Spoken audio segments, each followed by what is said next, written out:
name's Rick George, 58 years old, and I've had almost a 29-year love affair with the fire service. It's been an amazing trip, really has. I never imagined I would have a career like this. I've not gone to work in almost 29 years. I love what I do, you know. I'm one of those lucky few that stumbled on his passion, and they pay me for it. I get to wreck stuff. I drive fast, I got cool tools, I hang out with my heroes. Where I came from, I was not a nice man. I did bad things. And this is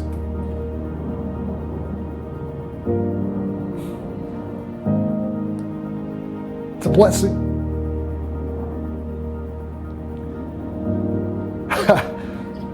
The fire service saved my life.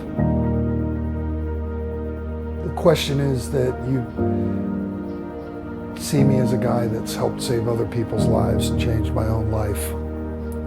That may be so, but that's like the easy part. My regrets.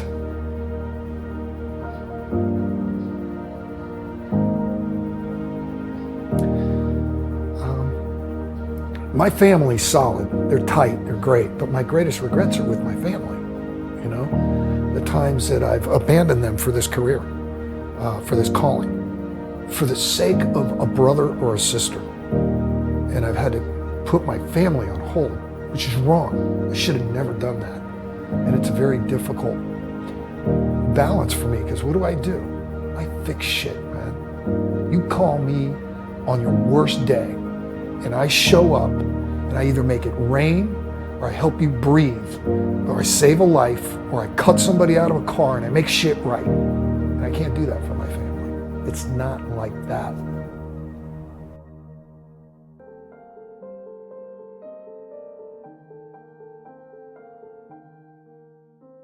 I work with firemen that have PTSD and have drug and alcohol problems in treatment center.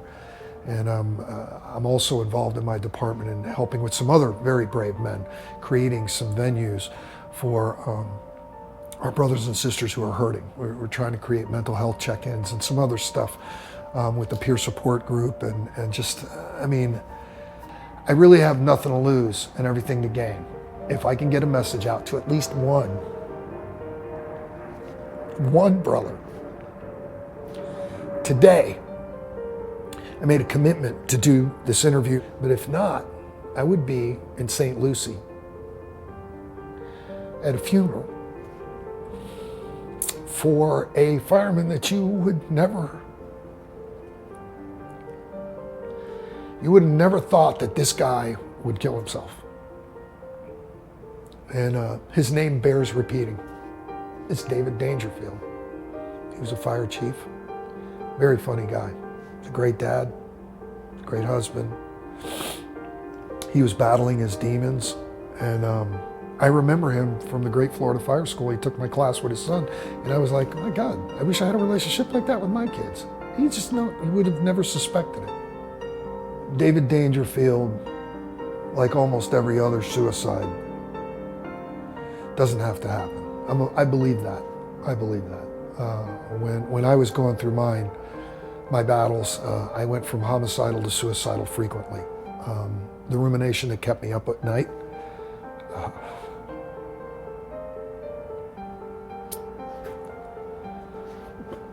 I couldn't sleep.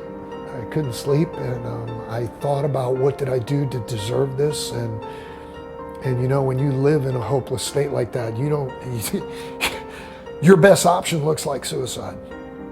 It's not a good option, but that's the state of mind that you're in. And I think that David was at a weak point, and he just gave in.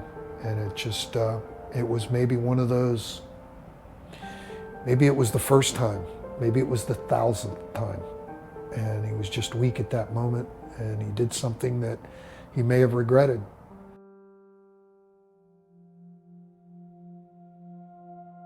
We've had 2 other suicides in my department within the last year. And on top of that, we've had, I think in the combined area between Broward and Palm Beach County, 9 firefighter suicides in a 1-year period. I really believe that those things are preventable. If we don't start tracking this, we do ourselves a disservice, because you can't fix what you don't know. You want to live in denial? That's wonderful. The problem is, it's like that I go, you go thing. There's families involved. That has a ripple effect that doesn't stop. It touches people all over the place. It's not a good solution. How is it a good solution when we teach our people to be so proactive in the fire service, to do 360s, to wear all their PPE, to do all this stuff? What about the mental health check-ins? Where are we at with that? Now, I don't blame the fire service, because I really don't think that they understood it completely and wholeheartedly. But it's here. It's here. There's no denying it anymore. You know, and it's the same position we're taking with our department. We're doing a trauma profile on our department. So it's a survey. And we're going to see where our people are at. We're going to try to incorporate some things like a mental health check-in when they do their annual physicals. There's resiliency techniques that you can do. There's treatment that you can have, from EMDR to exposure therapy to cognitive therapy. There is neurofeedback. There are so many different things that you can do. For some of the severe cases, they can give you medications to help you get over the hump. We need to force support groups, because what happens in a support group, listen, when guys leave the fire service and they go from being that guy to just a guy, you know what they're missing? That whole atmosphere of the team. They're missing the hormones that are created as a result of that, of feeling a part to something. And it's the same thing when you have a support group. Now you're a part of something. You're not alone fighting this battle alone in desperation, feeling hopeless. So we're the ones on the front end of this. We're the ones that are opening these doors for the younger guys to be able to pick up and expand on what it is that we're doing now. We're already in it. We have our sleep deprived, our sleep disorders, our eating disorders. We have our behavioral disorders. We have our thinking disorders. We have a lot of disorders for a service that has a lot of order. For a service that takes chaos and creates order, we got a whole hell of a lot of disorders in our individual members. And that stuff's got to be addressed. So when you're promoting people or you're hiring people, you can do this thing called a 360-degree survey, a 360 survey. So where you're surveying this, you're interviewing this person, so you tell us about yourself. Then they go to subordinates, then they go to superiors. And they get a 360 of what's, why don't we 360 our people?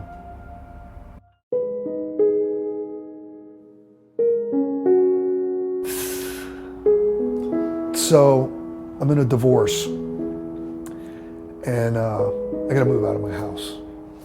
The relationship, the woman I thought I was gonna grow old and die with, it's not happening. Kids are being used as a weapon. I'm not blaming anybody. It's something that everybody, not everybody, but a lot of people, you know what, the divorce rate is 50%. 50% in the United States.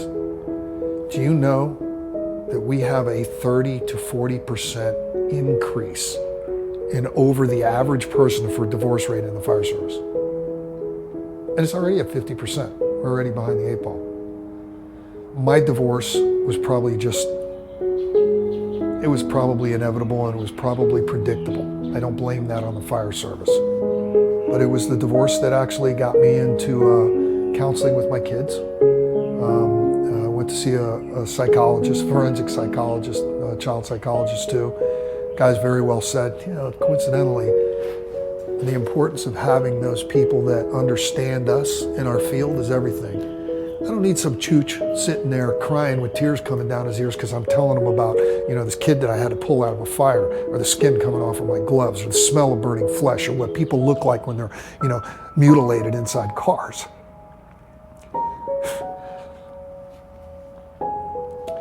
I don't need to look at, you know, the person I'm talking to and they're crying.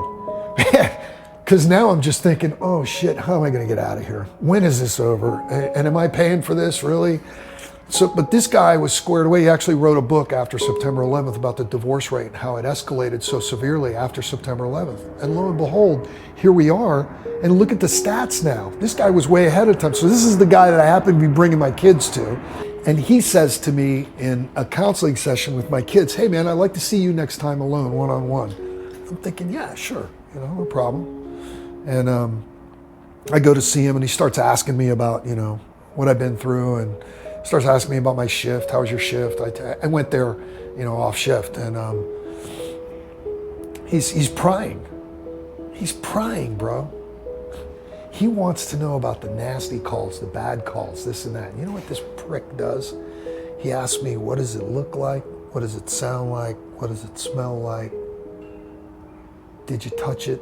Did it have a taste? He's incorporating all my senses. I didn't realize what he was doing. But it's exposure therapy, and then he transitions me into neurofeedback, excuse me. And so when he did that, and I'm looking at him, I said, I want to punch this guy in the throat. I said, you want to know? I'm going to tell you. And jump in, because the fucking water's deep,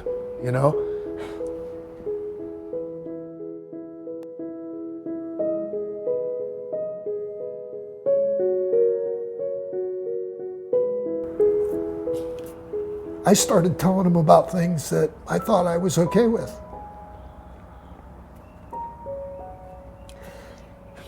I could see these kids' faces. I could hear their screams.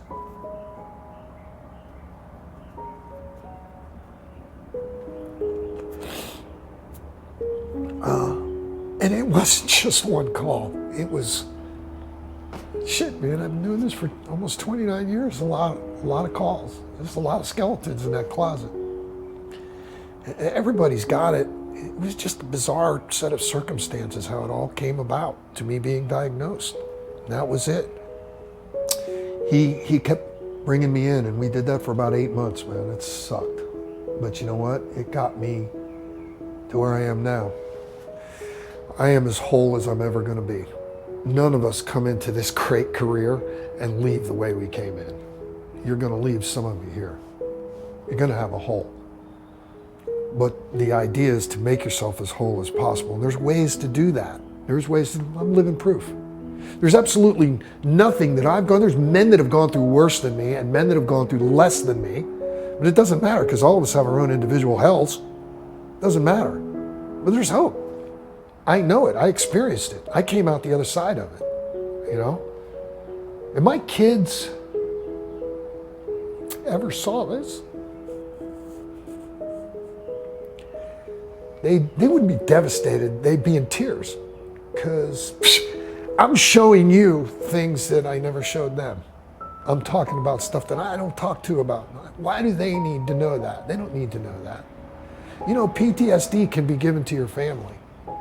If you're that raging asshole that uses rage to control things and stuff, you will carry that home, and it will affect them. And it will affect the way that they perceive love and a family and intimacy and all of that. And you perpetuate the problem. It's called the sins of the father.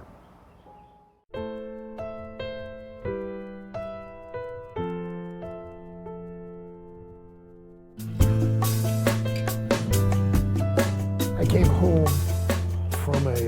from a shift. 2 kids were drag racing, lost control of the car, hit this minivan head on. Woman was ejected through a hole about this big in the windshield, through the glass. She's 6 months pregnant, lands on the ground. We roll up, and we happen to be around the corner. You can hear the impact. We roll up on it, and I'm trying to tube this woman. I'm a medic as well, and there's nothing that even looks remotely close to like what the physiological structure is supposed to be. She was crushed, and we're transtracheally crushed, so we have to crike her, and we're trying to get information on her at the same time. So I'm talking to this voice, and it doesn't register for about 5 minutes that it's a young man's voice. How young, I didn't know. There was an older woman there. She spoke no English. I know what she spoke now. It's Portuguese. And this boy is talking to me, and he's giving me all the info. It's the 7-year-old son that's his mother. It's his mother, and he's answering all the questions that I need to know, like the big man, like the man, his name was Dylan. And his 4-year-old sister is hugging him and burying her face, while we're cutting his mother's throat to put a tube in it to save her life. We ended up saving her life. She lost the baby. And the girl's name was Danielle. I have a 7-year-old at that time daughter whose name is Danielle and a 4-year-old son whose name is Dylan. And it didn't hit me until I got home, and I saw my kids in their beds. They were in their bunk beds. They were so young, they were still sleeping in the same room. Their youngest brother hadn't come along yet. And so my son woke up and he smiled. I remember I climbed into bed with him and I started crying. He just put his arm around me and I fell asleep in bed with him. And I got a 4-year-old son comforting his old man, you know. And those are the things I remember. They'll remember that. He'll remember that. They've all done things like that. They've all been there for me. Like I said, man, I'm blessed. You know, I just wish I could have done more.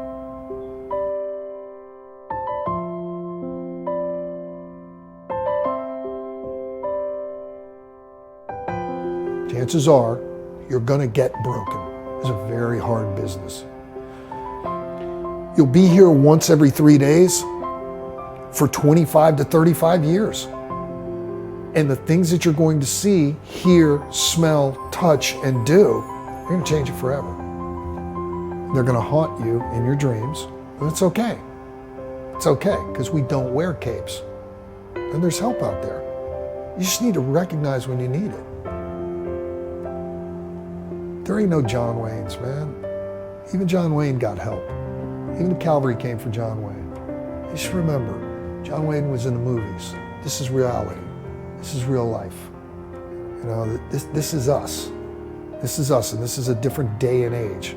What I'd like to see for them is know that they're not alone, know that they can get help. You're not alone. And it's okay to reach out and ask for help. Because you get that help to fix that weakness, it makes you stronger. And now when you're stronger, you can help those that need the help. You will be blessed forever and a day in this life. And so I guess what I'm getting at is, what do I want for them? It's a matter of your perspective. This is a blessing or a curse. It can be both at the same time. But it's what you do with it and what you do with yourself, you know? You are who you associate yourself with. You associate with those good people and you do the right thing and you keep doing those things and you keep spreading the gospel and the message and the brotherhood and all that stuff, wonderful. But don't get caught up in the rest of that nonsense. It'll kill you just as quick as a fire will.